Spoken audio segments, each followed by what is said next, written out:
Hi hello ಎಲ್ರಿಗೂ ನಮಸ್ಕಾರ. Welcome to Theertha Polali YouTube channel.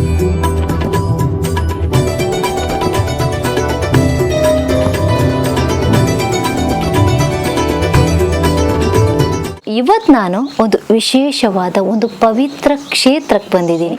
So ಇಲ್ಲಿ ಬಂದಮೇಲೆ ನನಗೊಂದು ಅದ್ಭುತ ಅನುಭವ ಆಯಿತು. ಆ ಅನುಭವನ ನಿಮ್ಮ ಜೊತೆ ಕೂಡ ಹಂಚ್ಕೊಳ್ಬೇಕು ಅಂತ ಈ ಒಂದು ವಿಡಿಯೋ ಮಾಡ್ತಾ ಇದ್ದೀನಿ. ಅಷ್ಟಕ್ಕೂ ಈ ಕ್ಷೇತ್ರ ಯಾವುದಪ್ಪ ಅಂದರೆ ಪೊಳಲಿ ಹಾಗೂ ಕಟೀಲು ಕ್ಷೇತ್ರದ ದಾರಿ ಮಧ್ಯೆ ಸಿಗುವಂತಹ ಶ್ರೀ ಕ್ಷೇತ್ರ ನೆಲ್ಲಿತೀರ್ಥ ಶ್ರೀ ಸೋಮನಾಥೇಶ್ವರ ಗುಹಾಲಯ.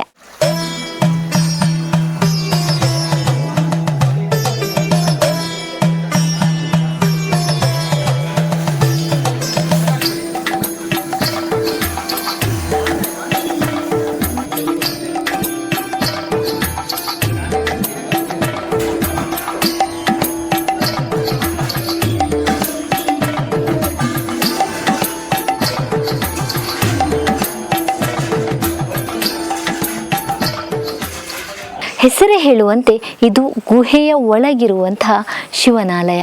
ಬನ್ನಿ ಪರಶಿವನ ಈ ಆಲಯದ ವಿಶೇಷತೆಗಳನ್ನು ನೋಡ್ಕೊಂಬರೋಣ.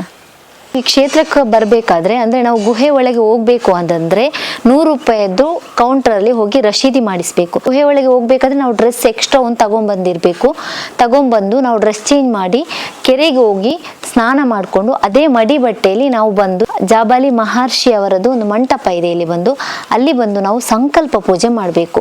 ನಾವು ಗುಹೆ ಒಳಗೆ ಯಾಕೆ ಹೋಗ್ತಾ ಇದ್ದೀವಿ ಅನ್ನೋದು ನಮ್ಮ ಮನಸ್ಸಲ್ಲಿ ಏನು ಅನ್ಕೊಂಡಿದೀವಿ ಅದನ್ನು ಸಂಕಲ್ಪ ಮಾಡಿಕೊಂಡು ನಾವು ಗುಹೆ ಹತ್ರ ಬಂದರೆ ಅರ್ಚಕರು ನಮ್ಮನ್ನ ಒಳಗಡೆ ಕರ್ಕೊಂಡು ಹೋಗ್ತಾರೆ. ಅಲ್ಲೆಲ್ಲ ಏನೇನಿದೆ ಎಲ್ಲ ತೋರಿಸ್ಬಿಟ್ಟು ನಮ್ಮನ್ನ ವಾಪಸ್ ಕರ್ಕೊಂಡು ಬರ್ತಾರೆ. ಆ ನಂತರ ನಾವು ದೇವಸ್ಥಾನದ ಒಳಗಡೆ ಹೋಗಿ ಕೈ ಮುಗಿದು ಬರಬೇಕು.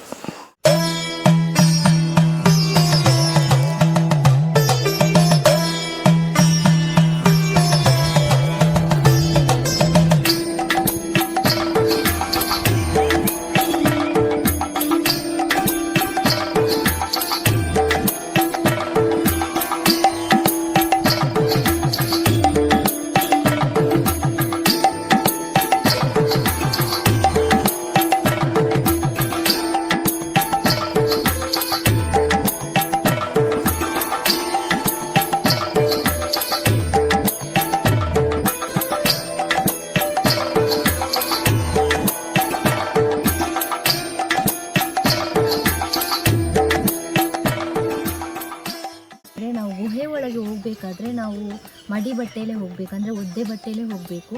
ಕೆರೆಯಲ್ಲಿ ಮುಳುಗಿ ಆ ನಂತರ ನಾವು ಒಳಗಡೆ ಹೋಗ್ಬೋದು. ಆದರೆ ಗಂಡಸರಾದರೆ ಲುಂಗಿ ಮತ್ತು ಶಲ್ಯ ಮಾತ್ರ ಇರಬೇಕು, ಶರ್ಟ್ ಎಲ್ಲ ಹಾಕಲಿಕ್ಕಿಲ್ಲ. ಸೊ ನಾವು ಗುಹೆ ಒಳಗೆ ಹೋಗಬೇಕಾದ್ರೆ ನಾವು ಕೆರೆಯಲ್ಲಿ ಸ್ನಾನ ಮಾಡಿಕೊಂಡು ಆನಂತರ ದೇವಸ್ಥಾನದಲ್ಲಿ ಪ್ರಾರ್ಥನೆ ಮಾಡಿಕೊಂಡೇ ಒಳಗಡೆ ಹೋಗಬೇಕು.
ಈಗ ಇಲ್ಲಿ ನೀವೇನು ನೋಡ್ತಾ ಇದ್ದೀರಾ, ಇದು ಜಾಬಾಲಿ ಮಹರ್ಷಿಗಳ ಮಂಟಪ.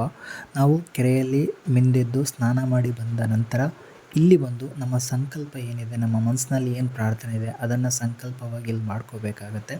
ಅನಂತರ ಇಲ್ಲಿನ ಅರ್ಚಕರು ಏನಿದ್ದಾರೆ ಅಲ್ಲಿ ಪೂಜೆ ಮಾಡಿ ನಮಗೆ ಪ್ರಸಾದವನ್ನು ಕೊಡ್ತಾರೆ. ಇಲ್ಲಿಂದ ನಂತರ ನಾವು ಆ ಗುಹಾಲಯದ ಪ್ರವೇಶ ದ್ವಾರದ ಬಳಿ ಹೋದಾಗ ಅಲ್ಲಿಂದ ಅರ್ಚಕರು ನಮ್ಮನ್ನು ಒಳಗಡೆ ಕರ್ಕೊಂಡು ಹೋಗ್ತಾರೆ.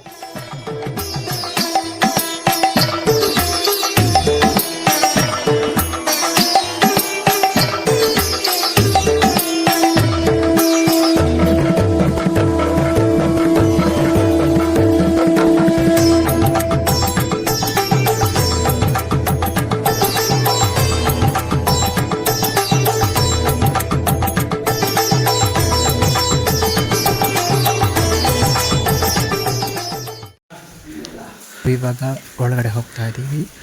ನೋಡ್ಬೋದು ಸುತ್ತಲೂ ಕತ್ತಲಿದೆ. ಕೇವಲ ಅರ್ಚಕರು ಹಿಡಿದಿರುವಂಥ ಬೆಳಕಿನ ವ್ಯವಸ್ಥೆ ಹಾಗೂ ಅವರು ನಮಗೆ ನೀಡಿರುವಂಥ ಬೆಳಕಿನ ವ್ಯವಸ್ಥೆ ಏನಿದೆ ಅದರ ಒಂದು ಬೆಳಕಿನಲ್ಲಿ ನಾವು ಮುಂದುವರಿತಾ ಇದ್ದೀವಿ.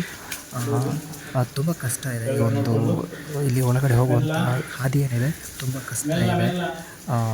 ಮತ್ತೊಂದು ಇಲ್ಲಿನ ವಿಚಾರ ಏನಪ್ಪ ಅಂದರೆ ಈ ಗುಹಾಲಯ ವರ್ಷದ 6 ತಿಂಗಳು ಮಾತ್ರ ತೆರೆದಿರುತ್ತೆ. ಅಂದರೆ ಒಂದು ವರ್ಷದಲ್ಲಿ 6 ತಿಂಗಳು ಓಪನ್ ಇರುತ್ತೆ ಮತ್ತು 6 ತಿಂಗಳು ಇಲ್ಲಿ ಬಂದಿರುತ್ತೆ. ಅಂದರೆ ನಿಷೇಧ ಇರುತ್ತೆ, ಯಾರಿಗೂ ಇಲ್ಲೂ ಪ್ರವೇಶ ಇರಲ್ಲ. ಅದರಲ್ಲೂ 6 ತಿಂಗಳು ಅಂತ ಹೇಳಿದ್ರೆ ಅಕ್ಟೋಬರ್ ತಿಂಗಳಿಂದ ಏಪ್ರಿಲ್ ತಿಂಗಳವರೆಗಿನ 6 ತಿಂಗಳು ಮಾತ್ರ ಇಲ್ಲಿ ಪ್ರವೇಶ ಇರುವಂಥದ್ದು. ಅದರಲ್ಲೂ ಬೆಳಿಗ್ಗೆ 7 ಗಂಟೆಯಿಂದ ಮಧ್ಯಾಹ್ನ 12 ಗಂಟೆ ತನಕ ಮಾತ್ರ ಈ ಒಂದು ಗುಹಾಲಯದ ಒಳಗಡೆ ಪ್ರವೇಶ ಇರುವಂಥದ್ದು. ನಾವು ಇವಾಗ ನಿಮಗೆ ತೋರಿಸ್ತಾ ಇರುವಂಥ ದೃಶ್ಯಗಳೇನಿದೆ ಅದು ನಾವು ಆಲ್ಮೋಸ್ಟ್ ಆ ಶಿವಲಿಂಗದ ಹತ್ರ ಬರುವಂಥ ಒಂದು ದೃಶ್ಯಗಳು. ಯಾಕಂದರೆ ನಾವು ಸ್ಟಾರ್ಟಿಂಗಿಂದ ವೀಡಿಯೋ ಮಾಡೋಕ್ಕಾಗಿಲ್ಲ, ಯಾಕಂದರೆ ಅಂಥ ಒಂದು ಕಷ್ಟ ಇದೆ ಇಲ್ಲಿ ಬರುವಾಗ. ಹಾಗಾಗಿ ಸರಿಯಾಗಿ ವೀಡಿಯೋ ಮಾಡೋಕ್ಕಾಗಿಲ್ಲ, ಯಾಕಂದರೆ ನಾವೇ ತೆವಳಿಕೊಂಡು ಹೋಗುವಂಥ ಸ್ಥಿತಿಯಲ್ಲಿ ನಾವು ಬಂದಿರುವಂಥದ್ದು. ತೀರಾ ಸಣ್ಣ ಮಕ್ಕಳು, ವಯಸ್ಸಾದವರು, ಅನಾರೋಗ್ಯ ಸಮಸ್ಯೆ ಇರುವವರು ಇದರೊಳಗಡೆ ಬರುವಂಥದ್ದು ತುಂಬ ಕಷ್ಟ ಇರುತ್ತೆ. ಹಾಗಾಗಿ ನೀವು ಹೊರಗಡೆ ನಿಂತು ದೇವರನ್ನು ಪ್ರಾರ್ಥಿಸ್ಕೊಂಡ್ರೆ ಅದೇ ಒಳ್ಳೆಯದು ಅಂತ ನಾವು ಭಾವಿಸ್ತೀವಿ.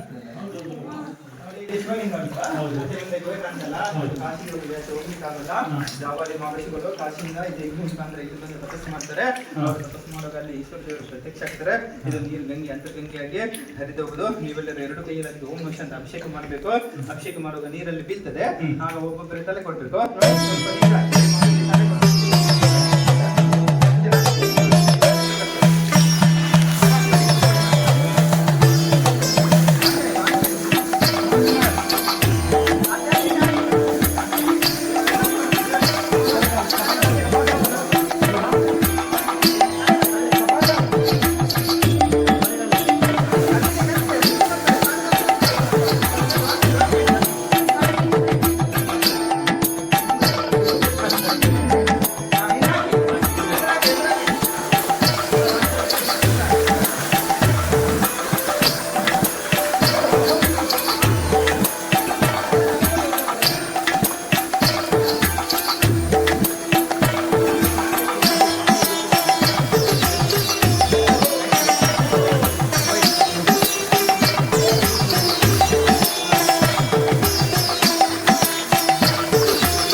ಮೃತ್ತಿಕಾ ಪ್ರಸಾದ ಅಂದ್ರೆ ಇದ್ರೆ ಇದು ಚರ್ಮ ರೋಗ ತುಪ್ಪ ಮತ್ತೆ ಮೈಯಲ್ಲಿ ಕಲೆಗಳಿದ್ರೆ ಮತ್ತೆ ಸೋಲಿಸಿಸ್ ಮತ್ತೆ ನಾಗದೋಷದ ಕಲೆ ಬಿದ್ರೆಲ್ಲ ಹೋಗ್ತದೆ.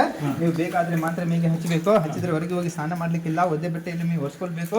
ತಲೆಗೆ ಹಚ್ಚಬಾರ್ದು, ಇಲ್ಲಿಂದ ಕೊಂಡೋಗ್ಲಿಕ್ಕಿಲ್ಲ. ನಿಮ್ಮ ರಸೀದಿಯಲ್ಲಿ ನಾವು ಕೊಡ್ತೇವೆ ಆಯ್ತಾ. ಸ್ವಲ್ಪ ಹಾನಿಗೆ ಇಟ್ಕೊಳ್ಳಿ. ಯಾರಿಗೆ ಬೇಕು ಮೈಗೆ ಹಚ್ಕೊಳ್ಬೋದು, ಆಮೇಲೆ ತೊಳ್ಕೊಳ್ಳಿಕ್ಕೆಲ್ಲ ಒರೆಸ್ಬೋದು. ನೋಡಿ, ಇದು ಜಾಬಾಲಿ ಮಹರ್ಷಿಗಳು ತಪಸ್ಸು ಮಾಡಿದ ಜಾಗ. ಅವರು ಅಲ್ಲಿಂದ ಬಂದು ಇಲ್ಲೇ ಕೂತ್ಕೊಂಡು ತಪಸ್ಸು ಮಾಡಿದ್ದು.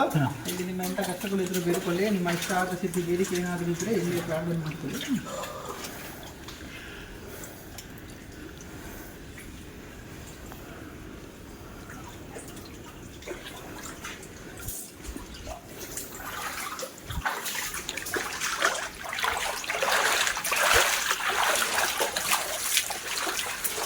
ನೋಡಿ, ಮೇಲ್ಕಡೆಯಿಂದ ಎಲ್ಲ ಕಡೆ ತೋಟವಾಗಿ ನೀರು ಬೀಳ್ತಾ ಉಂಟು. ಅದಕ್ಕೆ ಎಲ್ಲದು ನಿಲ್ಲಿಸಿ ಇರ್ತದೆ ಅಂತ.